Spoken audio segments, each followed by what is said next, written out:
All right, we are now in round 5, still undefeated.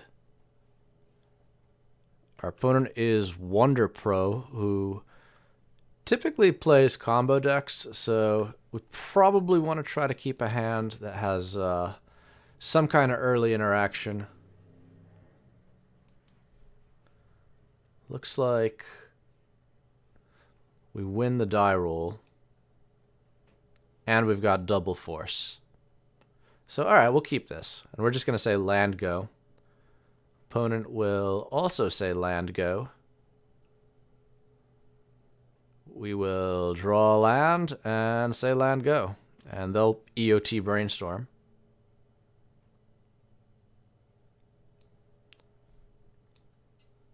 And they'll say land go.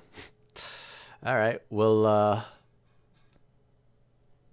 draw for the turn, see our third force of will, and we'll just we'll continue saying land go. Nothing really going on here, although we do have no plays next turn.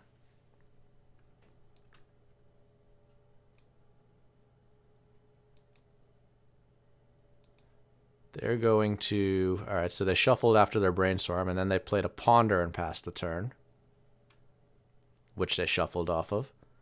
And now we're just gonna land go again. Now something might happen. Dun dun dun.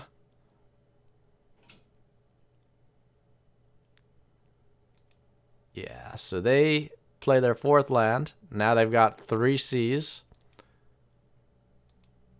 Alright. Crack their Tarn as well. 4 Cs. And make some skulls. 3 to be exact.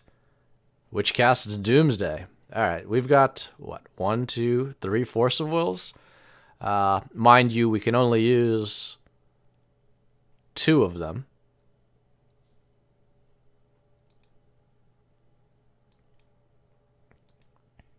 Since we don't have enough blue cards to use them all. So, okay, they misdirection the first one, pitching Personal Tutor.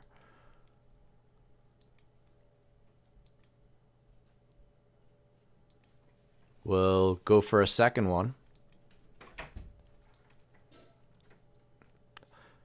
And what do they got? They've got a Flusterstorm, and we do not have enough to pay for that.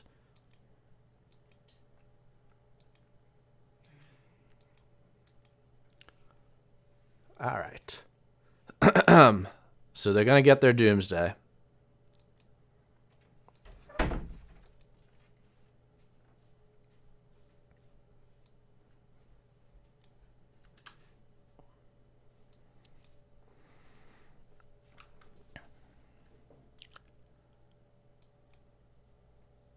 Yeah, not ideal for us. We don't really have anything left at this point. I mean, we'll just fire off the old Desperation Days Undoing.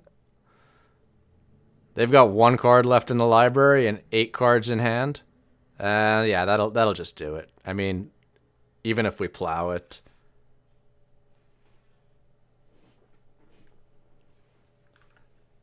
All right. So let's move to the sideboard, see what we got for this matchup. Quite a few cards coming out, as you can see, and quite a few coming in. We're cutting 4 plows, 3 prismatic endings, and 2 shark typhoons. We're bringing in both extra pieces of counter magic, the Flusterstorm and Force of Negation. Bringing in 2 surgicals, both to hit key combo elements or even screw with their library order after they resolve Doomsday. Bringing in 3 blasts. Bringing in a Blood Moon and a Torpor Orb. Blood Moon's a little bit... Torpor Orb is obvious. That hits Thassa's Oracle. Stops him from winning. Blood Moon, some people think of an oddball. I like to bring it in on the play sometimes against Doomsday because, you know, making triple black is hard, and they are usually on 4 underground seas. It also shuts down cavern shenanigans. I think it's a little bit slow on the draw, but yeah, I don't hate it on the play. So having said all of that, let's go to game number 2 now.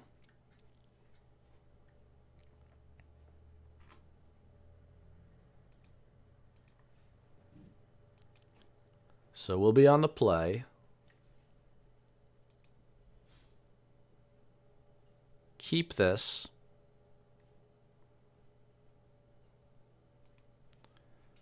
They'll ponder, we'll blast that.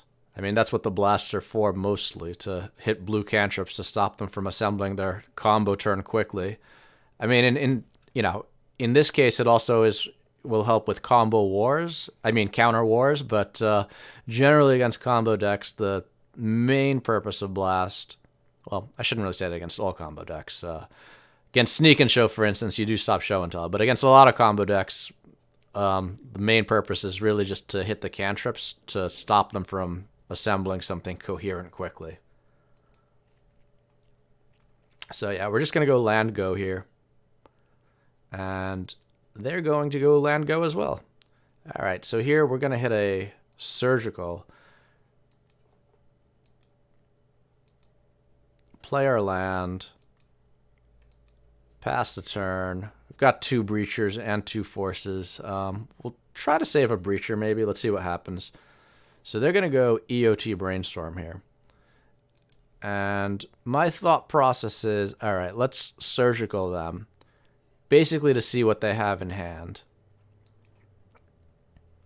And we see they've got Doomsday, Flusterstorm, Force of Will, Pact of Negation, Personal Tutor. Now, they can't use Pact of Negation here, or they'll die, because there's no way they can pay the Pact.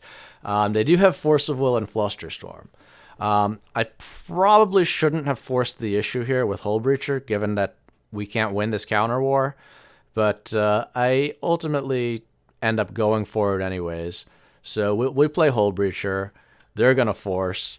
We're going to force back.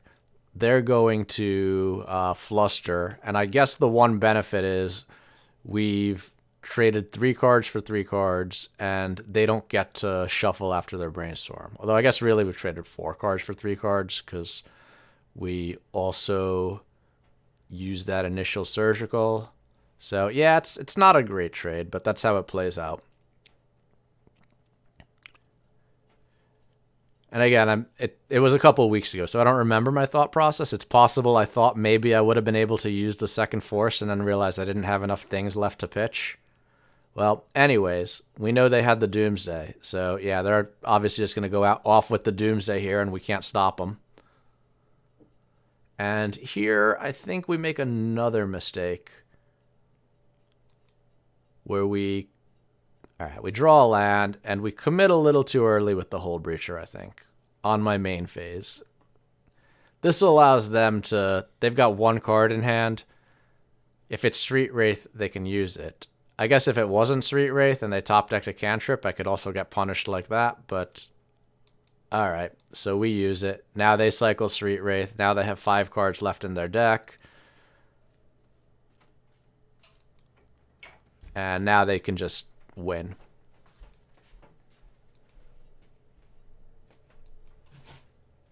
Because they've got 3 cards left. We have Breacher. We're not going to be able to attack them dead fast enough. So, yeah. Concede to that. And we take our first loss of the day. So that concludes part 1 of our tournament recap. We'll be back with part 2 in a couple days when I get around to recording it. Anyways, thanks for tuning in. Come back for the stunning conclusion. You'll never guess what happens.